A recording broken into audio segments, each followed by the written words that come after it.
Okay, welcome back to Hindustan Astrology. And today I have a very, very special guest, very dear friend that has quickly become a dear friend. We share an astrology class together and we've learned so much together. Geeta Rash, thank you so much for joining me today. Thank you, Katya. It's my honor and privilege to be here. Oh, thank you. So Geeta has been on a very long journey of healing, and a part of her healing process was to write a book.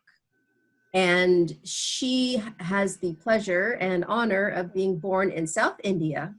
And so she grew up with the folklore of the Vedas. And one of the most important epic legendary tales is the Mahabharata. And it's something for myself as a Westerner, I have realized that these epics and legends are so involved. And you really need to study with somebody from India to understand it. And so she has developed this beautiful book that comes with cards. And each card speaks of different characters from the Mahabharata and what the significance is of their story. So Geeta, please tell us more about your journey with this beautiful book. Well, growing up as a young child in India, I would often overhear, I should say, conversations between my parents, and they would be talking about their friends, because back then when I was growing up, friends were very close. They were almost like family. Knew each other's secrets, they knew each other's lives, they shared everything. We actually had a term for that relationship. It was called family friends. They were friends, but they weren't really family, so they were family friends. I was about 10 or 11 at the time, and I would often hear my dad say names like Dhritarashtra or Duryodhana or Bhishma, and I had no idea what they were talking about because that was their code language. And my dad was an engineer, but he had a very vast library of books. He had books on art, philosophy, astrology, palmistry, numerology. As a 10-year-old, I was very curious about palmistry and numerology. So I started digging into his library and reading books. Then one day, I heard the magic word Mahabharata. And I said, this kind of rings a bell, because I remember skimming through it in the titles in his library. So I went back to his book shelf, picked out the Mahabharata, and started reading it. And I started putting the pieces of the puzzle together. What was actually going on was this story was repeated in many families. These were wealthy families, people born in the privileged class, somewhat like landed gentry. I think you would understand that. A lot of wealth, a lot of money, the kind of money that generations could live off without having to work. So as I grew older, as a teenager and a young adult, I started to put the pieces together and realized there was a lot going on in these families. It was pretty much the same history going on. To read the Mahabharata and not understand it fully well, but seeing the practical stories around me made me realize there was a commonality. There were things like greed, jealousy, ego, pride, egotism, rancor, partiality. These were common traits in people from wealth. I don't mean to say they're exclusive to them, but they were very common,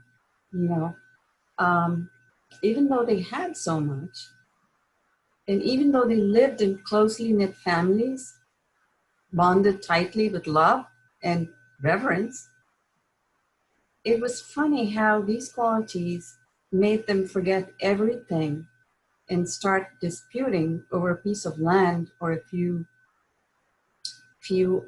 rupees, dollars, whatever, money, some land, even though everybody had plenty.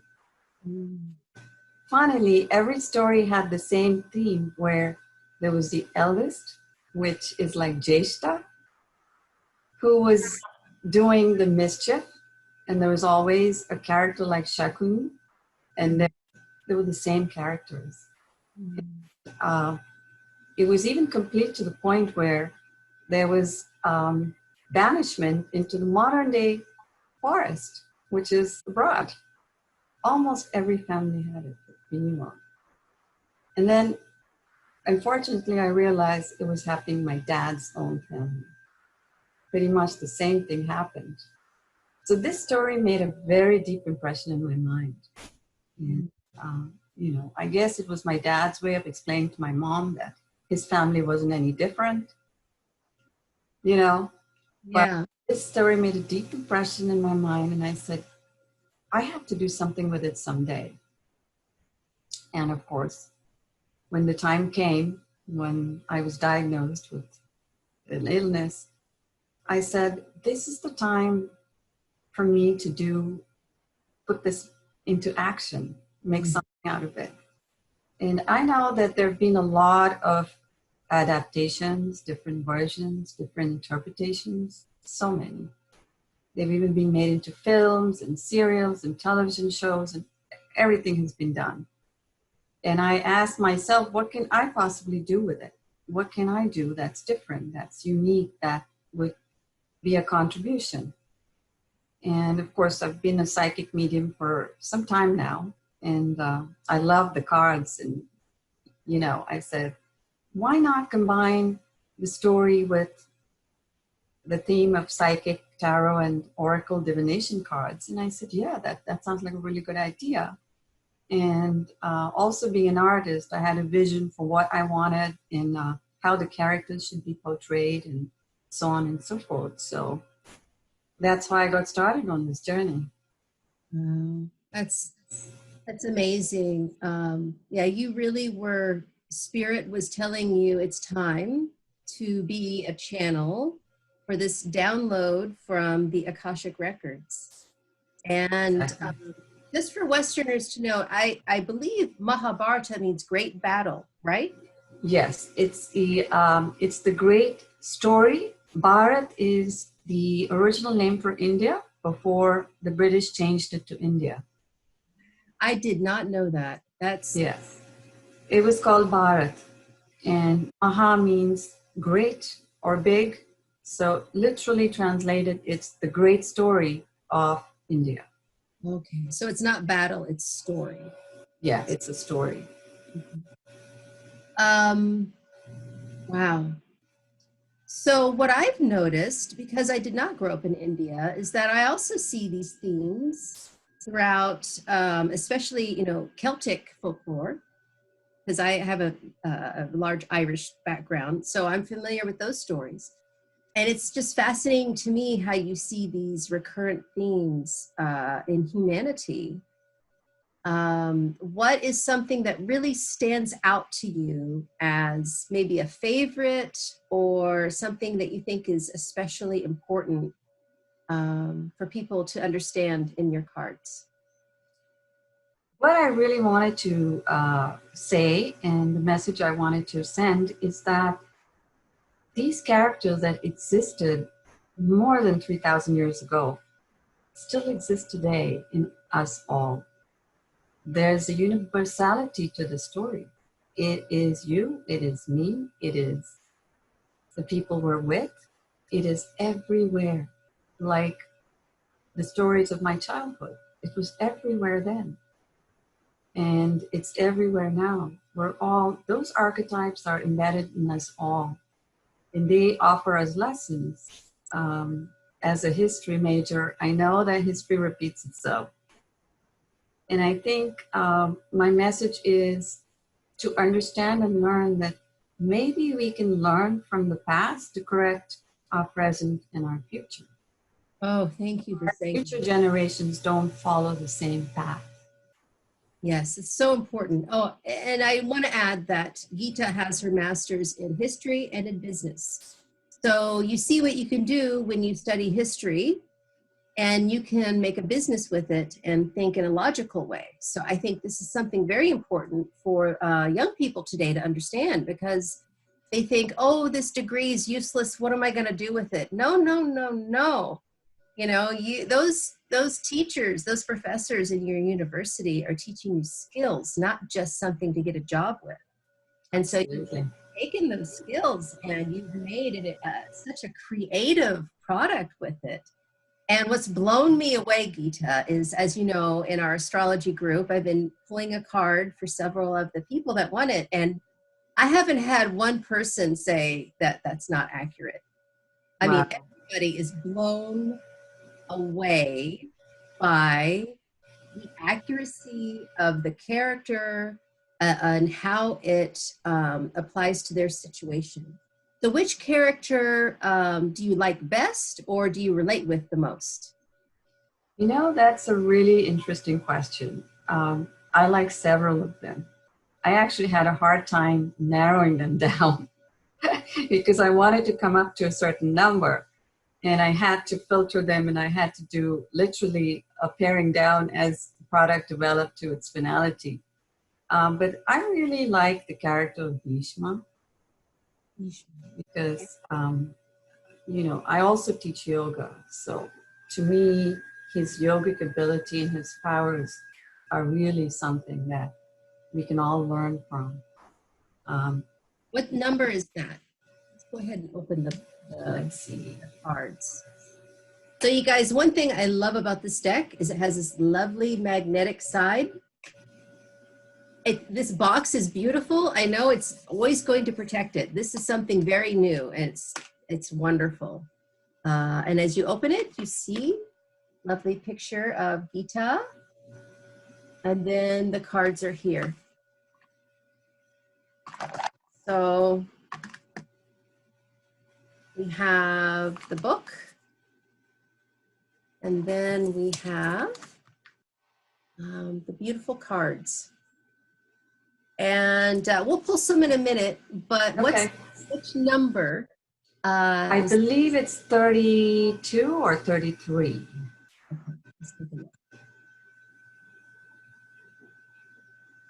This is Gita's, she feels, is something poignant that struck a chord with her. Vidura? No. No, Bhishma. I must have the number. Bhishma. He's the great uncle, and he's full of wisdom, and you know, he sacrifices having a wife for his father. Oh, the sacrifice card. Right. And he sacrifices having children, having a wife. Okay, he's number 20. Do you mind if I read from this for everybody so they can understand it? I don't have my book right here. It's okay, I've got it. I can read it. Okay, sure. Bhishma, the great uncle of the Pandavas. Is that the correct pronunciation? Correct. And the Kauravas. Bhishma took a lifelong vow of celibacy in order to make way for his father to marry a woman he desired. Since the future wife wished her son and no one else to be king, it meant that Bhishma could not have any progeny. A mighty warrior and strategist, he became a great teacher to both the Pandavas and the Kauravas. During the war, although forced to serve the Kauravas and side with them, he was equally fond of the Pandavas and tried to be impartial.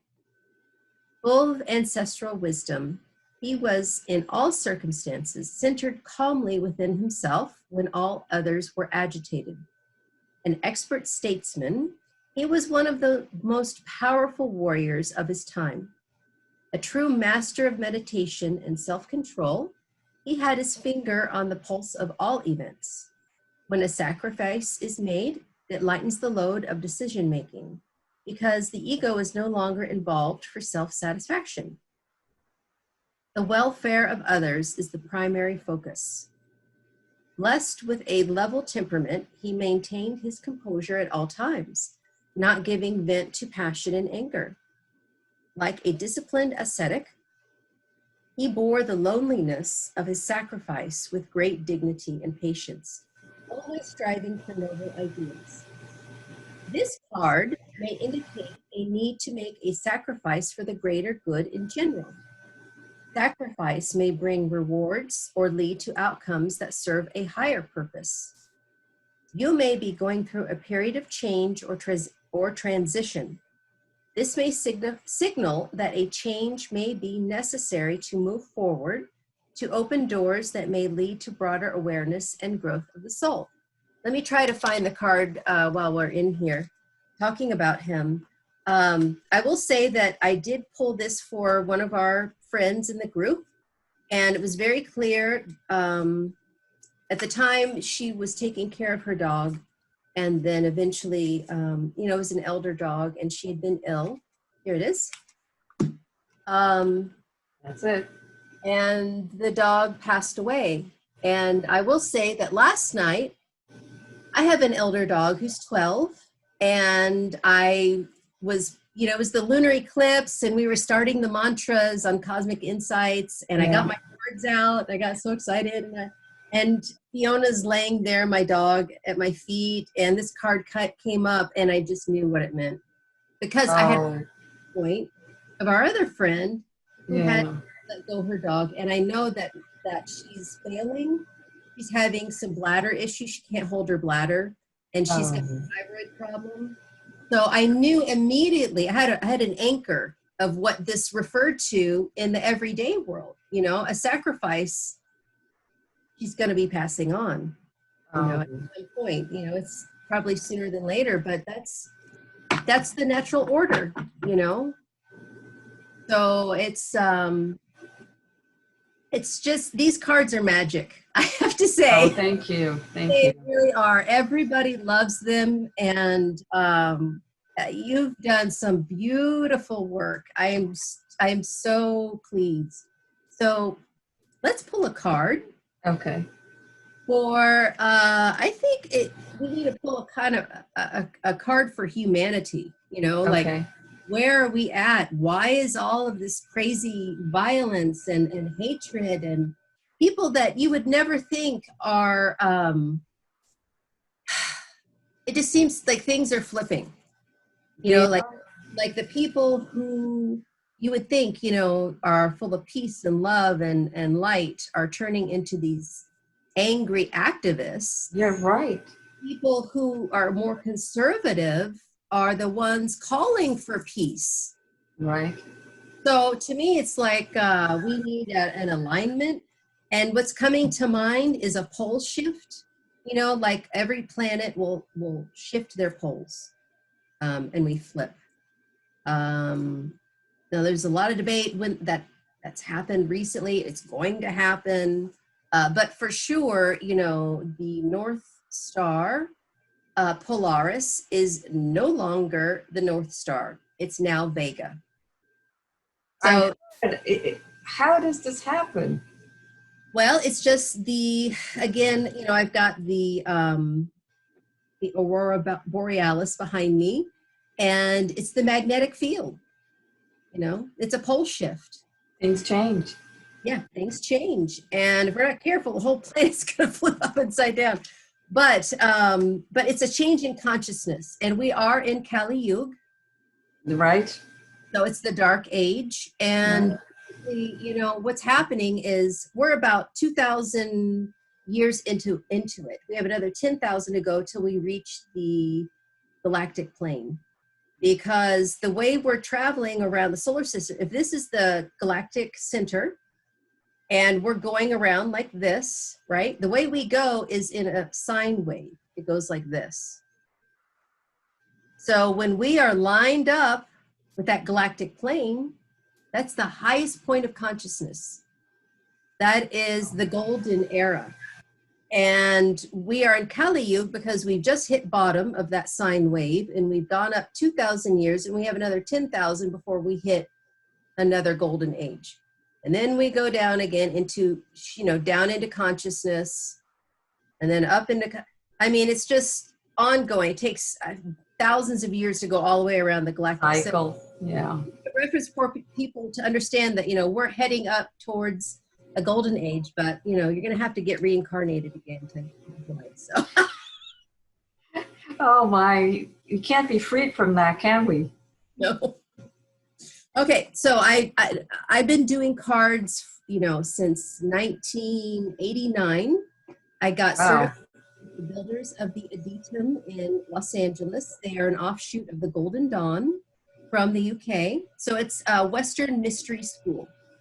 They've taken Okay. mystery, the idea of the Greek mystery schools and, included a lot of other information from the Middle East, from China. I mean, for every culture has kind of come into this as a Western mystery school.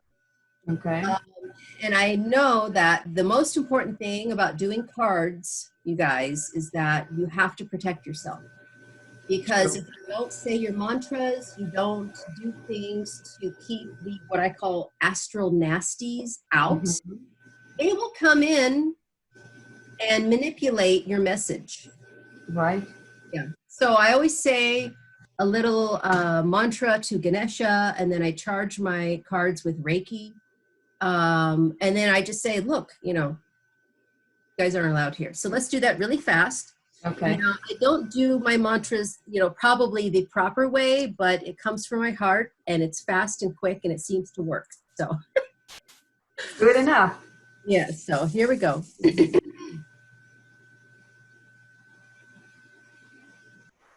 Om Gam Ganapate Namaha. Om Gam Ganapate Namaha. Om.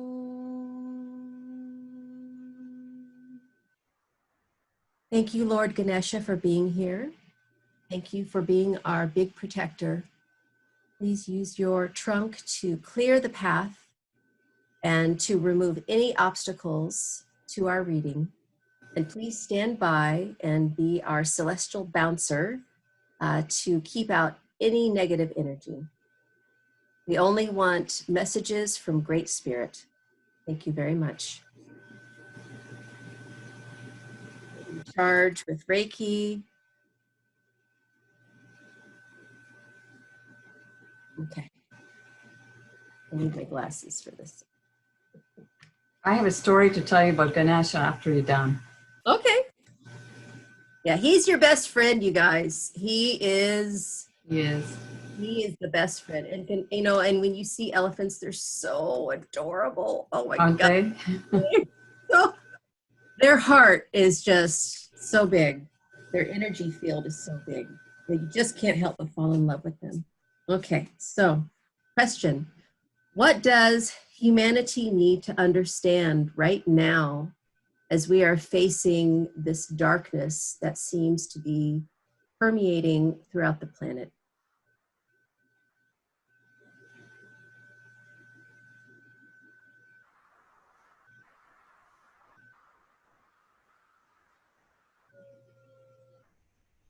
It's this one. Reprisal. Wow. The woman. Number 29. Let's read this. Amba. Amba, the eldest daughter of the king of Kashi, was in love with Salva, the king of Shambhala, and promised to wed him. Unfortunately, along with her two sisters, Amba was abducted by Bhishma, who was unaware of her commitment to Salva and intended to get them married to his stepbrother, Vichitravirya. Yeah. When Bhima learned of Amba's commitment to Salva, he sent her back to Salva, but Salva no longer desired her. Feeling rejected and heartbroken, Amba retired to the forest to do penance in order to please the gods, so they could help her wreak revenge on Bhishma, whom she held responsible for her unfortunate state. For 6 months, Amba practiced severe asceticism, giving up food and sleep and surviving only on air. Although she was advised by the ascetics of Vatsa to abandon this penance, She was extremely determined and firm in her desire to be born a man in the next birth and destroy Bhishma. Amba was granted this boon by the god Shiva.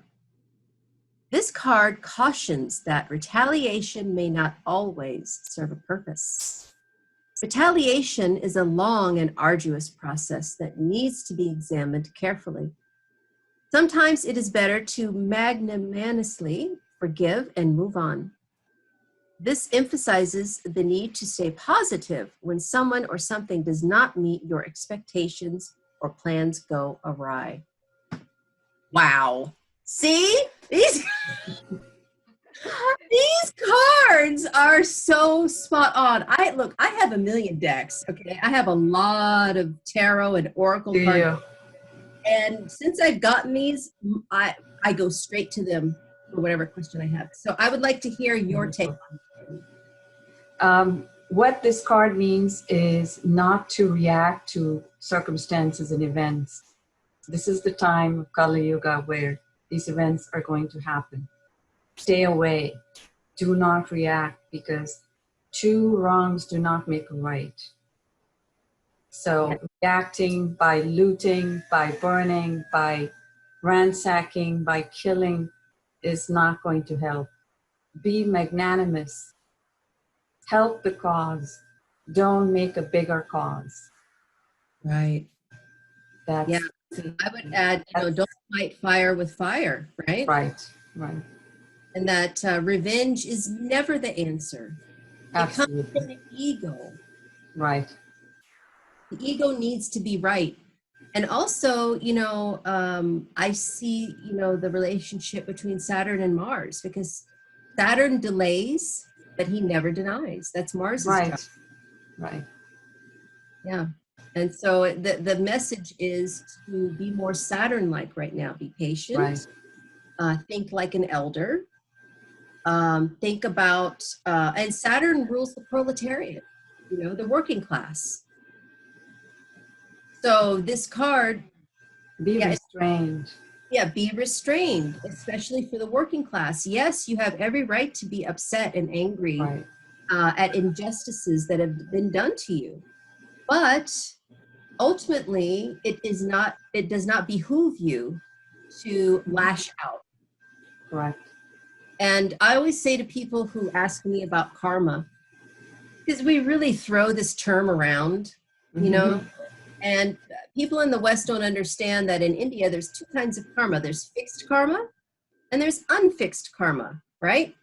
Your fixed karma is your birth chart. It's what you were born with. And your unfixed karma is how you respond to that fixed karma. This is your free will. Your unfixed karma is your free will. Your free will is not the events that happen in your life. I'm sorry to tell you, it is all planned. But you can mitigate the negative influences and make them not so bad by doing your mantras and other things. That's your unfixed karma, using remedial measures, right? Right. And so I feel like, there's just such a need right now to be heard. And so how they're being heard is through the ego. And, but that's not the highest. It's not the way to behave. So, wow. Yeah. See, I mean, these cards are just so spot on. I just can't even. And Katya, when I did the elephant, honestly, I was not thinking of Ganesha at all. Oh, yes. Your Ganesha story. Right. And I guess he was subconsciously there somewhere. Because it is said that he dictated the story to the author of the Mahabharata, who's Vedas. It's Ganesh who dictated the story. Again, download type of information that the author wrote. Right. So and my opinion is that Ganesha, as a pachyderm, is that just like we know now, octopus, whales, dolphins do not have DNA from this planet. They are the ETs on this planet. Wow. I would add in Ganesha also. You know, elephants were probably some of the very first animals on this planet, and they probably came here to us from a different star system. Mm-hmm. You know, panspermia is the name in physics that they use to describe like when like we're seeing all of these meteorites that have water on them, and where you have Right. water, likely you have life. So, you know, there's the bacteria and the viruses on those meteorites, and when they hit the planet, they're bringing DNA from other solar systems. It doesn't have to be so woo-woo, you know? It's very easy to understand from a scientific point of view. And so I think that Ganesha was one of the first animals on this planet, and his DNA came from elsewhere. And this is why he has the stories and how he could have dictated this. Mm, good point. Mm-hmm. So I didn't really have it. He was probably there somewhere in some part of my mind. And there was actually a delay in the publication date, the release date, because of the pandemic. And it was actually pushed back to July 29. My marketing manager called my director and he said, you know, you could go ahead and announce it, but it's still going to be a month away. And if people want them, they're not going to have it. So I said, okay, I can wait. I mean, I waited a whole year and a half. I could wait a month more, no big deal. But I had a dream. I'm a big dreamer. I also do dream interpretation. I live my life through dreams. My dreams dictate my days. So I had a dream one night, and I was sitting in the back seat of a car, and the door was open. The first thing that struck me was, you sometimes keep the window up. I mean, you turn the window down, keep it open in the car, but you never leave the door open unless you're getting in or out. You don't sit in the back seat with the door open. Anyway, I was sitting with somebody, and then my attention was drawn in the dream. I have these dreams that can go on for like a very long time, so I'm going to cut it short. My attention was drawn to the open area to my left, and then I saw an elephant go by. He lifted his trunk and like waved to me like, yay, you know? I cleared the path for you. Right. And then he left. And to me, as an interpreter, I always see that as a positive sign.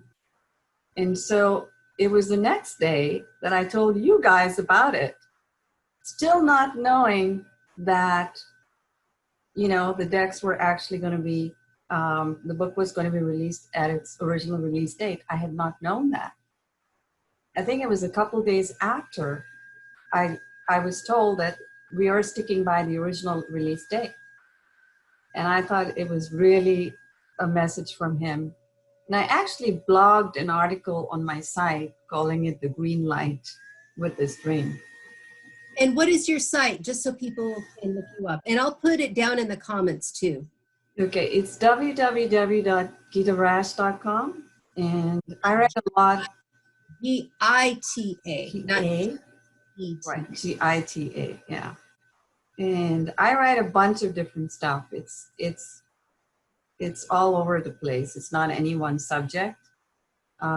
It actually started as a dream interpretation, but then there were so many other things that came out and it evolved into so many things. So I love to blog. So I love your blog about Ireland. It's um, so wonderful. And you're such a beautiful writer. So it's oh, thank you so much. so easy. And, you know, I mean, really, there's so much light in this deck and in your writing that I know is gonna be so popular. And I've shared it on Facebook, and I've already had at least one friend say, oh, I just ordered it. Oh, thank you so much. Thank you. Thank you. Yeah, when I like something, I get behind it 100%, you know? Yeah. So let's pull a card for a question that you have for, you know, for everybody. Okay. So what I would like to know for everybody is, everybody's so into the politics and everything that's going around. And my question is, will we have a sign or something positive that would help us retract a little bit from being so overindulgent towards these subjects? Mm-hmm. That So how be can we refocus? Not on politics. Is that what you're right? Exactly. Yeah. What should we focus on instead of politics? Right? Okay. Right. Okay, that's good. Okay. All right, Great Spirit. We have another question, please. I would only like Great Spirit's answer and nobody else. Thank you. And Ganesha, please stand by.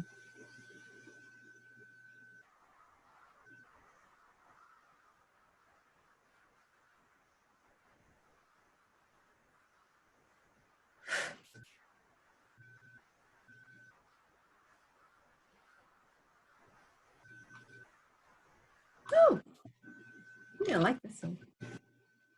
It's here. Imagination. This is number 26.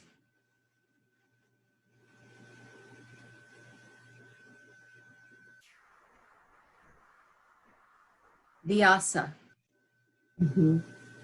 The grandfather of the Pandavas and the Kauravas, Vyasa was the author of this magnificent epic. His creative genius is well evidenced in this allegorized narrative.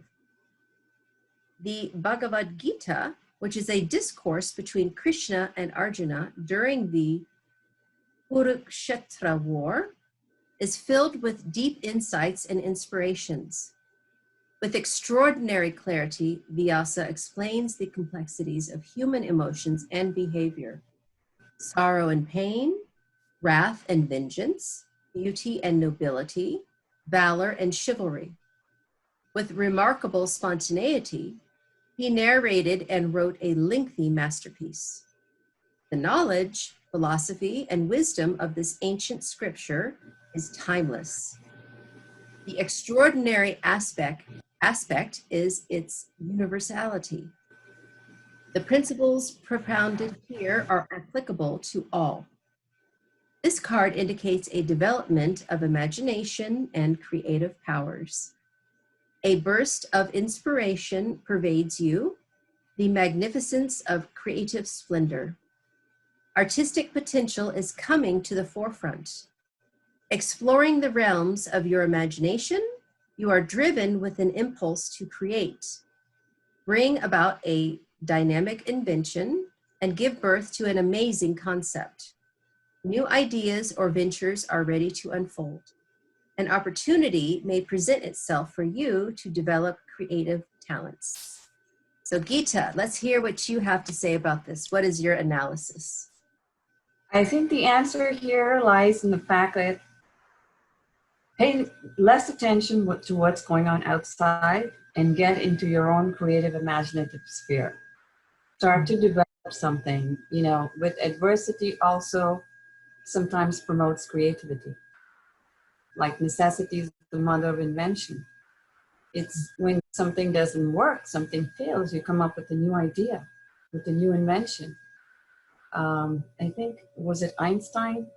You probably have a better knowledge of Einstein and his Eureka. I think something flopped the first time and then he says, Eureka, you know. Yeah.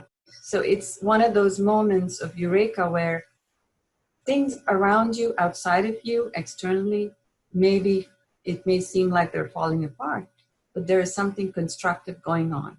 And we need to explore that. We need to further that. We need to promote that. That's what I'm getting from that. 100%. And also what I'm getting is, you know, as an ethnomusicologist, I study, what we would call, well, everything is folk music, but anyway, we study music all over the planet. And I would say, hands down, the most beautiful music comes from the most oppressed places. For Hang instance, on. Cuba, Haiti, Afghanistan, Right. Africa, all tribal cultures, especially South And that's when you are pushed against a wall, that is when your creativity comes out. And also, I would say on a metaphysical level, that because of, the observer's effect, the observer effect, what you are looking and paying attention to is what manifests. And so Correct. instead of us trying to fight the old and beat down the new, the more you engage and fight against something, the more it's going to fight against you. So instead, what you do is you focus your energy not on fighting the old, but creating the new. Mm-hmm. And so I feel like what we all need to do is focus on creating the new, because we are creating a future for our children. Right. Do we really want to destroy the past? We're doomed to repeat it if we don't remember it. Absolutely. And this is the beauty of the Mahabharata. This has been given to us. Now, I know you said 3,000 years, but I've heard from other, scholars that are, a little bit more inclusive with, I guess, more timelines, is that it's more like 50,000 years old, Probably. I mean, there's been a debate going on for a long time. I mean, some say 550. I mean, it's going on. Yeah, there's varying opinions. Yeah. And I feel like we're so blessed, and I'm so grateful to the people of India for protecting these stories, for being humble enough to let other people be involved in them. Because as a victim of colonialism, it's very easy to throw your anger against the people that conquered you, right? Right. But like people in India, they said, you know what? These are universal truths. They belong to humanity. And it's not about this belongs just to us. No, every Indian person that I've met is like so happy that I'm even the little bit interested, let alone how passionate I am about this stuff, right? But it's like just the fact that you engage with that energy, I think that's part of why it's held its significance, because it's being distributed, throughout many cultures. And this is an example of creating the new. There you go. Talking about South America, I believe in Brazil, they had done a version of the Mahabharata as well. Wow. So, you know that I've actually not seen any of the films or TV serials. I have not. They're all over the place, but Right. the first time I ever saw was when Simon shared that clip. That was the first time I ever saw anything. Because I'm always a reader. I don't watch as much as I read. Like I mentioned before, my dad had a ton of books. So many books that we never watched TV. I was learning numerology and palmistry, and I really started off with that. So that's something that wasn't available on TV. Wow. Now we have a lot on YouTube, thankfully, but not available at the time. So books were it. Like you said, the story is going around and it's familiar to many people. And I was amazed when I heard that Brazil had done a version. I could be mistaken, but I think I read an article of how somebody was designing the costumes because they're pretty elaborate. By the way, have you made your costume? Not yet. I want to see you in that costume. I want to see you. You are so much that character. Oh, he's talking about the choice card. Right, Draupadi. Yeah. Let's read that, shall we? Sure. Because I read that and I said, "Oh, that's me." And you are so. She's like the divine courtesan, She's the wife of the 5 Pandava brothers, and she's another strong character. And that's what I try to do with my interpretation, is to make the women very strong, to make them empowered, not pushovers. Yeah, oh, I'm no pushover. I will fight. I got no problem with that because I seem to like to fight. I think it's my Irish genes. But yeah, you know what? I feel like also, you know, it's, I picked the wrong, I'm sorry, I got distracted. Choice number 4, which is on page 28. Okay, that's what I was looking at. Okay. All right, so we have choice. I don't know if I can pull it up in the deck. See if I can find the picture. These pictures. Oh, by the way, who is the artist that you worked with? There's a few of them. There's a couple artists from Marvel, the Marvel comics. They, I also had, they're international artists. So, like I mentioned, I had done some myself. I still have them, but I wasn't able to complete them. Yeah, well, that's understandable. You know, I think this is a beautiful collaboration between you and the artists because they're so clear and they're so gorgeous. So this is the choice card. Okay. Katja, can you see the peacock in that? Can you see the peacock? There's a peacock in the corner. Oh my gosh, I just saw that. That's why when you said, that's me, I said, oh yeah, baby, with the peacock.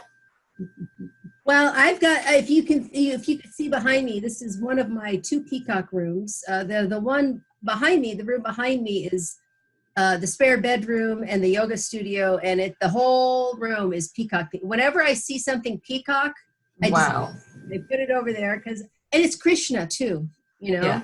Yeah. So, okay. Draupadi. Draupadi. Draupadi was a fearless woman who did not believe in putting up a docile, submissive front at being insulted, which was very unusual for those times. She demanded justice when it was due and did not hesitate to condemn kings and warriors when necessary. I'm very much like that. She thus created a choice for herself without blindly accepting conditions thrust upon her. When Arjuna brought Draupadi, his prize in the archery competition home, Kunti assumed that it was an object and suggested that it should be shared by all 5 brothers. So Draupadi became the wife of all of the Pandavas. She was later used in a game of dice as the final wager by Yudhishthira. But with her strong oratorical and argumentative skills, she freed herself and her husbands from servitude. Known for her unparalleled beauty and intelligence, she was also wise and compassionate. This card symbolizes the myriad of choices available to you. Sometimes too many choices may lead to confusion. It advises you that while having many options is a wonderful thing, making the right choice, the important decision, is more vital. When presented with a dazzling array of choice, take your time and use practical wisdom to figure out what best suits your current situation. Yeah, I very much identify with her. Yeah, to me, she's the divine courtesan, you know, and you know, even in Japan, the geishas, the courtesans of Japan, they were very learned women. Right. They are. I mean, there are still geishas today. I don't want to talk about like they're not here anymore, but it's not as popular of a practice. But that was their job, was to have excellent oratorical skills and to be able to converse with the statesmen and the wealthy men of their time. And oftentimes they would influence their decisions, because the women's intuition is so much stronger. And also, astrology was a royal science. You know, even though, as Simon said today, you know, divination is done in every class of society. It's just done in a different way. But historically, the court astrologers were there to advise the kings. Right. So Even back in Babylonian times and Assyrian times, remember every culture from a very long time. In fact, I guess they actually had the astrologers live in the palace for important days to tell them what time would be good, to declare a war, and so on and so forth. So, yeah. right. Now, going back to war, now it's the Bhagavad Gita that's about the war, right? Well, it's the Bhagavad Gita is just a conversation about war and morality. Oh, okay. So it's a discourse.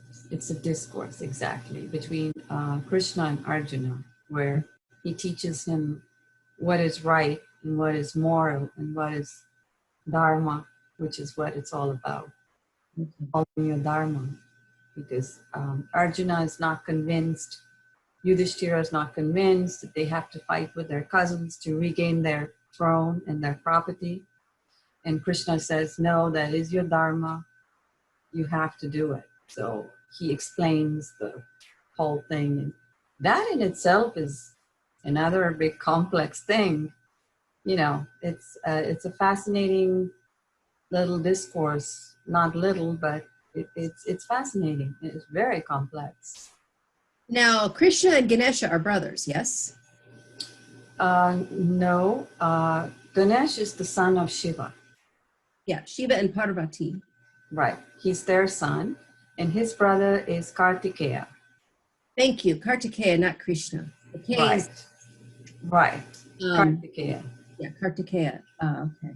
So, well, what's interesting, I want to go back to Ganesha for a second, is that as his mother is Parvati, Mm-hmm. you know, she's known as the goddess of the earth, but really she's the goddess of the electric current of the earth, the life force, not the dirt itself, but the energy that gives life on this planet. Right. And what Ganesha represents is the protection. And so what protects our planet? Our atmosphere. Mm-hmm.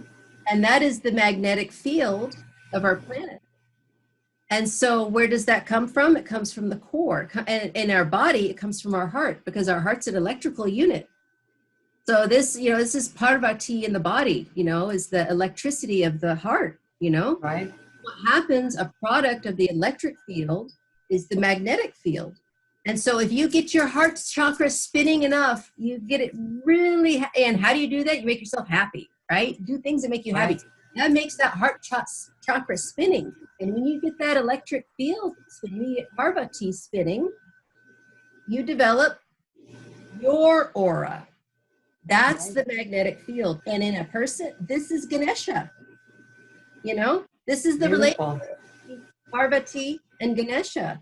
Beautiful. So it's imperative for people to do whatever it takes to make them happy. Get that heart chakra going, you know, and when you do that, your aura is going to be so strong. It's going to be so strong that what happens, like with Chief Golden Light Eagle, who's my Native American spiritual mentor, Mm-hmm. his magnetic field is so strong and it is so big that what happens is it expands out. So you're protected for, you know, hundreds of miles when you have that strong Ganesha energy moving. Isn't that awesome? Wow. It really is.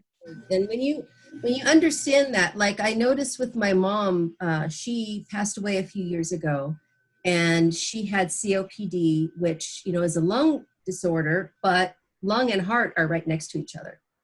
So if your lungs are weak, your heart is weak. And I noticed with her, as you know, a couple of years before she passed, I was trying to do Reiki on her, and I could not. It was like I couldn't get that magnetic field. I couldn't get that strong enough, and I was like, her heart is not doing good. I could tell her heart was not doing well. And eventually what she died from was a heart attack, not the emphysema or lung cancer, leading lung cancer, none of that. It was a heart attack. And so this is, imperative for people to use your breath, right? The lungs, to help stimulate or keep your heart healthy. The two go like this. Was she a smoker?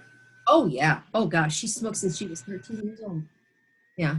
So at some point, the damage was done to her physical body.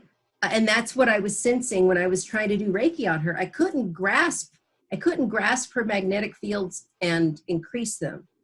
It was so flatlined, Wow. So this is the power of Ganesha, you guys. It's not some, woo-woo stuff. Oh, Ganesha protects you. Well, this is how he protects you.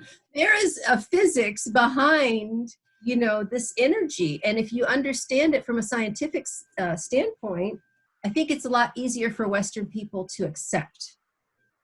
That's true. You always need a scientific proof or a principle. Yeah, really. I mean, and anymore, Western science has turned into a belief system. So it's, it's a whole other discussion. But but the idea is that, to think objectively. Yeah. Right. To be open. To be open. Absolutely. Wow, good. This is wonderful, Geeta. I am just so blown away by the information that you've channeled and the work you've done. And as an ethnomusicologist, I'm so grateful that you have written down the oral traditions, because if they're not passed down, yes, of course, we've written down a lot of things from the Vedas, right? I mean, a lot of people reference the written work, but you have to understand the Vedas are an oral tradition that were then written down. Right. And so understanding that it's imperative to study with people from India, I think is really key. It seems like Vedic astrology is so popular right now in the West. It is. I mean, of late, a lot of people actually have these things at home. They may not know all the details, but I've seen, like Lakshmi and Ganesha and, pictures and statues all over the place. And I'm like, really? Do you know what these things are? And they're like, a little bit, because they don't want to embarrass themselves. But Right. I've been observing that. Yeah, it's true. It's all over the place. And that just shows the universality of it. So, Yeah. oh, thank you so much, Geeta. Thank you for inviting me. It was my honor to be here, Katya. And you are a true source of inspiration yourself. All the things you've done and continue to do. Absolutely. Oh, thank you so much. I'm just so grateful for your work. And I will put in the comments your website and also the link on Amazon to purchase the beautiful book and cards. And it's very reasonably priced. So it's totally within everybody's means to get this. And I highly suggest you do. Thank you so much. Thank you so much, Geeta. Thank you. Okay, bye. Bye.